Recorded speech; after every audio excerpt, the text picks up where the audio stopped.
بسم اللہ الرحمن الرحیم۔ السلام علیکم ورحمۃ اللہ۔ اگر ہم دنیا پر ایک نگاہ ڈالتے ہیں، لوگوں کی آواز کو سنتے ہیں، آس پاس کی صداؤں پر دھیان دیں تو آپ کو ایک ہی آواز سب سے زیادہ سنائی دے گی، وہ ہے حقوق طلبی کی آواز۔ ہر شخص دوسرے سے اپنے حق کا طلبگار ہے۔ ہر شخص کی زبان پر شکوہ ہے کہ اسے اس کا حق نہیں ملتا، اس کے حقوق دبائے جا رہے ہیں، اس کا استحصال کیا جا رہا ہے، اس کے ساتھ ظلم و زیادتی ہو رہی ہے۔ آقا کو شکایت ہے کہ اس کا ملازم اس کے حقوق ادا نہیں کرتا، اور ملازم کو شکوہ ہے کہ آقا اس کی محنت کے مطابق اس کا حق نہیں دیتا۔ اس طرح ہر شخص دوسرے سے حق تلفی کا ہی شکایت لے کے پھر رہا ہے، حق تلفی کی۔ گھر ہوں ہم، باہر، شہر میں، دیہات میں، امیر، غریب، عورت، مرد، بچے، بوڑھے، ہر جگہ اور ہر ماحول میں حقوق حاصل کرنے کی صدائیں گونجتی نظر آ رہی ہیں۔ ہمیں غور کرنا چاہیے کہ ہم اپنے حقوق حاصل کرنے کے لیے کس قدر تگ و دو کر رہے ہیں، کس قدر محنت کر رہے ہیں، کتنی زیادہ بھاگ دوڑ کر رہے ہیں کہ ہمیں جب ہمارا حق نہیں ملتا تو ہمیں کس قدر ملال ہوتا ہے، ہمیں کتنی شکایت ہوتی ہے، اور ہم کہتے ہیں کہ اس نے ہماری جو ہے وہ بات کو نہیں مانا، اس نے ہمارا حق نہیں دیا۔ مگر ہم یہ سوچیں کہ احکم الحاکمین، جس کے قبضہ قدرت میں ہماری ذات، ہماری جان، ہمارا مال اور دنیا کا یہ سارا کارخانہ ہے، ہر ساتھ ہر گھڑی جس کے ہم پر بے شمار احسانات اور انعامات ہیں، کیا ہم نے اس کے حقوق کی ادائیگی کی کبھی فکر کی؟ کیا اس کے جو حقوق ہم پر عائد ہیں وہ ہم نے ادا کیے؟ اللہ تبارک تعالیٰ بھی ہم سے اپنے حقوق کی ادائیگی کا طلبگار ہے۔ وہ بھی اس کے فائدے کے لیے نہیں، وہ ہمارے فائدے کے لیے ہی یہ چاہتا ہے کہ ہم اس کے حقوق پورے کریں۔ کیا ہم نے اس کی طرف دھیان دیا، اور کتنی مرتبہ دھیان دیا؟ کہ ہم نے اس کی طرف توجہ کی، اور کب توجہ کی؟ اگر ہم اللہ کے حقوق کو ادا کرنے والے نہ بنیں گے تو کیا اللہ ہم سے خوش رہے گا؟ کیا اس کی رضامندی ہمیں حاصل ہوگی؟ کیا اللہ کے حقوق تلف کرنے کے بعد ہم اللہ کے غصے اور اس کی زبردست پکڑ سے بچ سکیں گے؟ ہرگز نہیں۔ ہماری سب سے پہلی ذمہ داری یہ ہے کہ ہم اللہ کو پہچانیں، ہم اس کے حقوق کو پہچانیں، اور حقوق پہچاننے کے بعد جان اور تن سے اس کی ادائیگی میں لگ جائیں۔ اس کے بغیر نہ ہمیں دنیا میں کامیابی مل سکتی ہے، نہ آخرت میں۔ اللہ کا سب سے پہلا حق یہ ہے کہ ہم اس کے ساتھ کسی کو شریک نہ ٹھہرائیں، اسے یکتا بے نیاز تسلیم کریں۔ اللہ تعالیٰ قرآن پاک میں کیا کہتے ہیں؟ قُلْ هُوَ اللَّهُ أَحَدٌ اللَّهُ الصَّمَدُ، کہ اللہ کی ذات کیا ہے؟ اللہ کی ذات ایک ہے، اللہ بے نیاز ہے۔ اللہ کی ذات یا صفات میں کسی کو شریک اور ساجی قرار دینا شرک ہے، اور شرک سب سے بڑا ظلم ہے۔ ان شرک لظلم عظیم، ہر گناہ معاف ہو جائے گا لیکن شرک کی کوئی معافی نہیں ہے۔ ان اللہ لا یغفر ان یشرک بہ ویغفر ما دون ذلک لمن یشاء ومن یشرک باللہ فقد افترى اثما عظیما، یعنی بے شک اللہ نہیں بخشے گا اس بات کو کہ اس کے ساتھ شریک ٹھہرایا جائے، اور بخش دے گا اس کے علاوہ جو چاہے گا۔ جو اللہ کے ساتھ شریک ٹھہرائے اس نے بہت بڑے گناہ کا افترا کیا۔ جس طرح اللہ کا ہم پر حق ہے ہم اس کی ذات کو ایک مانیں، اس کے ساتھ کسی اور کو خدائی میں شریک نہ سمجھیں، اسی طرح ہم پر یہ بھی ضروری ہے کہ اس کی صفات میں بھی کسی کو شریک نہ جانیں۔ جس طرح اللہ تعالیٰ کو ہم یہ سمجھتے ہیں نا کہ وہ رازق ہے، تو بس اسی کو ہی رازق سمجھیں، کیونکہ اس طرح کا رزق کوئی نہیں دے سکتا۔ اپنی جاب کو، اپنے بزنس کو نہ سمجھیں کہ یہ رازق ہے، یہ نہ سمجھیں کہ ہم محنت کر رہے ہیں تو ہمیں اس کا بدلہ مل رہا ہے۔ کسی اور کے متعلق ہمارا یہ عقیدہ نہ ہو۔ جس طرح اللہ تعالیٰ کے قبضہ تصرف میں یہ ساری کائنات اور اس کا نظام ہے، وہ اس میں جیسے چاہتا ہے بناتا اور بگاڑتا ہے، کسی اور کے اندر یہ قدرت اور طاقت نہیں ہے۔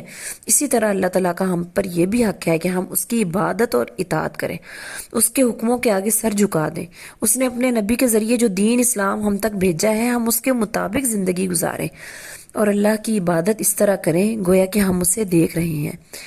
اگرچہ ہم اپنی ان ظاہری آنکھوں سے خدا کو نہیں دیکھ سکتے، مگر اس میں کیا شک شبہ ہے کہ خدا ہمیں ہر وقت دیکھ رہا ہے۔ یعنی احسان جو ہے وہ یہ ہے کہ ان تعبد اللہ کأنک تراہ فإن لم تکن تراہ فإنک یراک، کہ اللہ کی عبادت اس طرح کرنی ہے کہ تم اسے دیکھ رہے ہو، اگر تم اس کو نہیں دیکھتے تو بے شک اللہ تعالیٰ تم کو دیکھ رہا ہے۔ تو اگر ہم یہ پریکٹس شروع کر دیں گے نا کہ ہم نے کوئی بھی عبادت کرنی ہے، کوئی بھی کام کرنا ہے، زندگی گزارنی ہے، تو ہم یہ سوچنے لگ جائیں کہ اللہ ہمیں دیکھ رہا ہے، اور ہم اپنے بار بار اپنے ذہن میں یہ ریئلائز کروائیں اپنے آپ کو کہ ہمیں اللہ دیکھ رہا ہے، تو آپ یقین جانیں آپ کی زندگی میں اتنی زیادہ تبدیلی آئے گی، زندگی بہت زیادہ جلدی سنور جائے گی، اور اللہ تعالیٰ کے آپ بہت زیادہ قریب ہو جائیں گے۔ اللہ کا نا ہم پر حق ہے، ہم اس کی عبادت اور پرستش کریں اور اس کی عبادت میں کسی کو شریک نہ کریں۔ اگر ہم نے ایسا نہ کیا تو ہم اللہ کا حق ادا کرنے والے نہیں بنیں گے، بلکہ حق مارنے والے بن جائیں گے، اور حق مارنے کا جو خوفناک انجام ہوگا وہ کون نہیں جانتا۔ اللہ تعالیٰ کا ہم پر حق ہے کہ ہم سر اسی کے آگے جھکائیں، کسی اور کے آگے نہیں، سجدہ اسی کی ذات کو کریں، کسی قبر کو نہیں، طواف اس کے گھر خانہ کعبہ کا کریں، کسی مزار کا نہیں، قربانی اس کے نام کی ہو، کسی پیر اور فقیر کی نہیں۔ حقیقی وحدانیت اور حقوق اللہ کی سچی ادائیگی اس وقت ممکن ہے جب ہم یہ ساری چیزیں صرف اور صرف اللہ کی ذات کے لیے مخصوص سمجھیں گے، کسی اور کو خواہ وہ خدا کا کتنا ہی مقرب کیوں نہ ہو، اس کا اہل نہ سمجھیں کہ وہ ہماری مرادیں پوری کرے گا، ہماری خواہشات پوری کرے گا۔ ہم خود اللہ سے ڈائریکٹ دوستی لگائیں، ہم خود اللہ کے قریب ہو جائیں۔ کتنی نہ سمجھی اور نادانی کی بات ہے کہ ہمارے کچھ مسلمان بھائی اور بہنیں جو ہیں وہ بزرگوں کی قبروں کے ساتھ وہ سلوک کرتے ہیں جو خدا کے ساتھ مخصوص ہے، یعنی مزارات کو چومنا ہے، ان کا طواف کرنا ہے، یہ ساری چیزیں ہم کرتے ہیں، حالانکہ ایسا بالکل بھی اسلام میں جائز نہیں ہے۔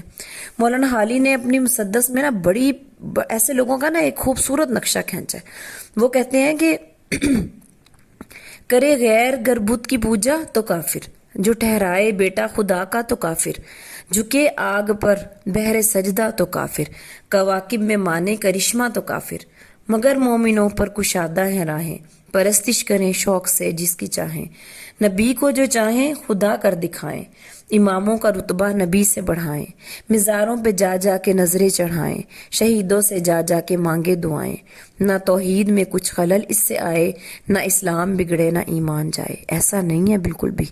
ہم نے اگر نبی کی بھی رسپیکٹ کرنی ہے، اگر ان کی بھی جو عزت ہے، ان سے زیادہ تعظیم جو ہے وہ اللہ کی ہے۔ اللہ تعالیٰ کی ذات کے بعد پھر آپ صلی اللہ علیہ وسلم کی تعظیم ضروری ہے ہم پہ، یعنی سب سے پہلے ہم آپ صلی اللہ علیہ وسلم کی ہم سب سے پہلے اللہ تبارک تعالیٰ کی عبادت کریں گے اور ان کے ساتھ کسی کو بھی شریک نہیں ٹھہرائیں گے، بھلے وہ کوئی نبی ہے یا کوئی ولی ہے۔ آج کے عالم ہے، آپ کسی بھی درگاہ مزار شریف پر جا کر دیکھ لیں، مزار پر جو رونق نظر آئے گی، مزار پہ جو سج دھج دکھائی دے گی، وہ کیا ہے؟